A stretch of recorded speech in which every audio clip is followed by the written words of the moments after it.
Church of St. Therese or St. Teresa, I forget which one. But they have, in Ireland, they have what's called a half parish, and that's a country parish. It's associated with the main church, but it's a couple of miles out of town, or out of the village, and people were walking on foot. So that was. And they had a church there. Yeah, and it was called. It had a real weird name. It's called Desert Surges. Oh my! It's spelled just like it sounds. And we went out to that church, and during the famine in Ireland, in order to get food from the government, you had to switch from Catholic to being Church of Ireland, which is their version of Anglican. So that half church went Anglican, and now it's Church of Ireland Church.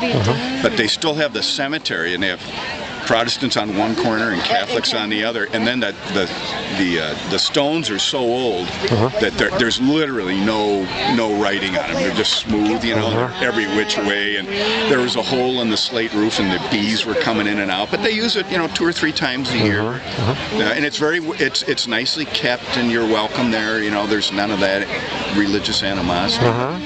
And then it's in the guy who owned that area in the 17 and 1800s was the Earl of Bandon, and Bandon is a big town like 8 miles away, and he is noted for keeping all of his records.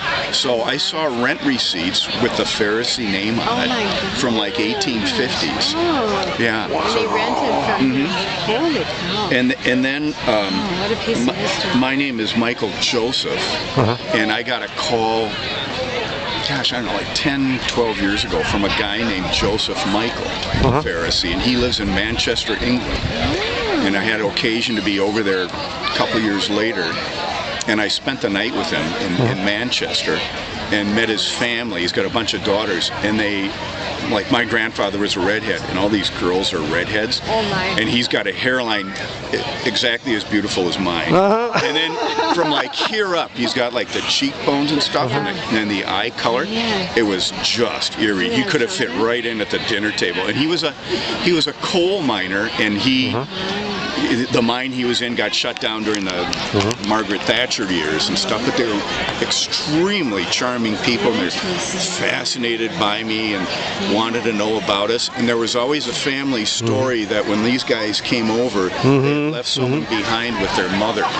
I heard about that. His story was, well, I don't know, he just sort of went, as you could see these people, they never went more than 8 miles away from this town, and you could just see him say, well, we'll catch up with you later on, And did you chase, were you and he cousins, you think? Yeah, absolutely. But it gets kind of vague over there, but his family, they were coal miners. They came over about the same time, the famine years and stuff, so it was very interesting. And on James, he had Siemens papers, and I read a newspaper article. It's called the Big Blowdown or Blowout. I've got that article at home. It was in the Irish Sea, and he survives that. And we think he came over on Siemens papers with that, and somehow got his brothers along. And then Bridget was indentured, and she worked in, I think, Albany, New York for a couple of years. And then James went up and got her. They came out here. And they settled. Yeah. And I mean, going to Ireland and seeing where they're from, they came out here and homesteaded. They were wealthy beyond their wildest dreams. 160 acres of Minnesota farmland. I mean, they came from just out. My wife's farm was big, and it was 30 acres, and it was lousy soil. And they didn't really own. No, I think they were like sharecroppers or renters.